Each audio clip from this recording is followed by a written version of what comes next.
ഏറ്റവും പുതിയ breaking news. അറ്റ്ലാന്റയോട് president Trump പറഞ്ഞത്രേ, പുതിയ നേതാക്കൾ ഞങ്ങളോട് സംസാരിക്കാൻ ആഗ്രഹം പ്രകടിപ്പിച്ചു, ഞാൻ സംസാരിക്കാൻ ഒരുങ്ങുകയാണ് എന്ന് വെച്ചാൽ പശ്ചിമേഷ്യൻ വിഷയത്തിൽ ഇപ്പോഴുള്ള ഇറാൻ നേതൃത്വവുമായി ചർച്ചയ്ക്ക് തയ്യാറാണ്, അവരെന്നെ ബന്ധപ്പെട്ടിരുന്നു എന്ന് ഡൊണാൾഡ് ട്രംപ് അറ്റ്ലാന്റ എന്ന് പറയുന്ന ചാനലിനോട് ടെലിഫോൺ സംഭാഷണത്തിൽ പറയുകയുണ്ടായി. അതിന്നോ നാളെയോ നടക്കുമത്രേ. ഒന്ന് ആലോചിച്ച് നോക്കൂ, ഇത്തരമൊരു സാഹചര്യം അടിയന്തരമായി ഉണ്ടാകാൻ കാരണം അതുപോലെ കനത്ത തിരിച്ചടി അവർക്ക് നൽകിയതുകൊണ്ടാണ്.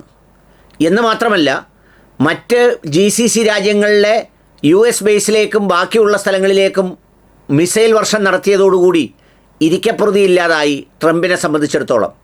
ട്രംപ് വിചാരിച്ചത് ഇറാൻ പതിവ് പോലെ ഇസ്രയേലിനെ മാത്രം തിരിച്ചടിക്കും, അങ്ങോട്ടും ഇങ്ങോട്ടും അടിച്ചു കളിക്കാം, തകർത്തടിക്കാം എന്ന് വിചാരിച്ചപ്പോൾ ഇസ്രയേലാകട്ടെ എവിടെയെല്ലാം അമേരിക്കൻ സാന്നിധ്യമുണ്ടോ അവിടെയൊക്കെ തിരിച്ചടിക്കും എന്ന തരത്തിൽ കനത്ത തിരിച്ചടിയാണ് നൽകിയത്.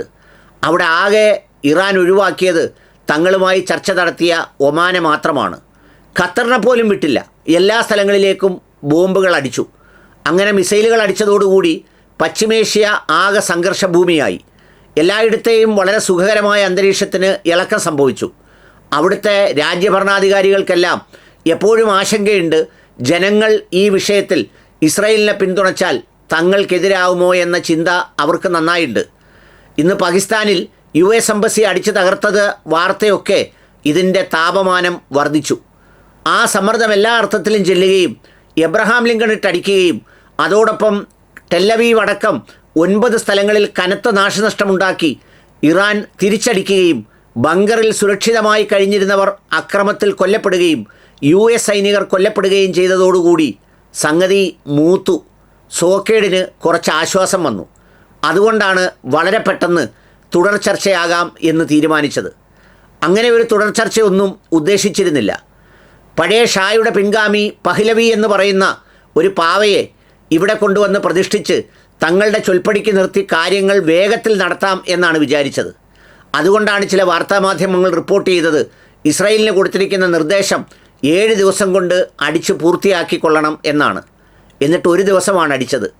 ആകെ 85 വയസ്സുള്ള പടുവൃദ്ധനായ ഒരു മനുഷ്യന് ധീരനായ ഒരു യാത്രയയപ്പ് നൽകി, ഒരു രക്തസാക്ഷി പരിവേഷം നൽകി, ഒരു വാർദ്ധക്യകാലത്ത് ഒരാൾക്ക് നൽകാവുന്ന ഏറ്റവും മാന്യവും ഏറ്റവും ലോകത്ത് എല്ലാവരും ശ്രദ്ധിച്ച യാത്രയയപ്പും നൽകി. പിന്നെ കുറേ പിഞ്ചു കുഞ്ഞുങ്ങളെയും കൊലപ്പെടുത്തുകയുണ്ടായി. അതോടുകൂടി ചിത്രം മാറി. അമേരിക്കക്കാർക്ക് ഈ യുദ്ധം ഒരു അനാവശ്യമാണെന്ന നിലപാടാണ് അവിടുത്തെ ജനതയ്ക്കുള്ളത്. US സൈനികർ കൊല്ലപ്പെട്ടാൽ ട്രംപിൻ്റെ മൂട്ടിൽ തീ വെച്ചതുപോലത്തെ അവസ്ഥയാകും. തിരിച്ചടി കനത്തു എന്ന് മാത്രമല്ല, ട്രംപിന് വിമാനം കൊടുക്കുന്നവരെ ഉൾപ്പെടെ കടന്നാക്രമിച്ചതോടുകൂടി പശ്ചിമേഷ്യയിൽ നിന്ന്, മിഡിൽ ഈസ്റ്റിലെ GCC രാജ്യങ്ങളിൽ നിന്ന് സമ്മർദ്ദമേറി. ഒന്നും ചെയ്യില്ലെങ്കിലും വെറുതെ വാവുളർന്ന് ശബ്ദമുണ്ടാക്കുന്ന റഷ്യയും നോർത്ത് കൊറിയയും അതുപോലെ തന്നെ ചൈനയും ഒരുപോലെ തന്നെ ഇതിനോട് വ്യത്യസ്ത അഭിപ്രായം പ്രകടിപ്പിച്ച് രംഗത്ത് വന്നു.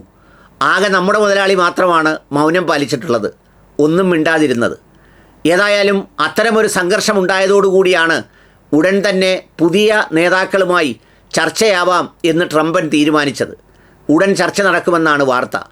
ആരും ജയിക്കുകയോ തോക്കുകയോ ചെയ്യുന്നതല്ല വിഷയം. ജനങ്ങളുടെ കെടുതിക്ക് പരിഹാരമുണ്ടാകണം, വേഗം സമാധാനം തിരിച്ചു വരണം, അഹങ്കാരവും അതിർത്തി കടന്നുള്ള ആക്രമണവും അവസാനിപ്പിക്കണം. ഈ പറഞ്ഞതുപോലെ രാജ്യാതിർത്തി കടന്ന് അവിടെ ചെന്ന് ജനങ്ങളെയും ഭരണകൂടങ്ങളെയും ഉന്മൂലനം ചെയ്യുന്ന പുതിയ കാലത്തിൻ്റെ ഇമ്പീരിയലിസത്തിന് അന്ത്യം കുറിക്കണം. ആ അഹങ്കാരം അവസാനിക്കണം. അവിടെ ജാതിയും മതവുമല്ല പ്രശ്നം.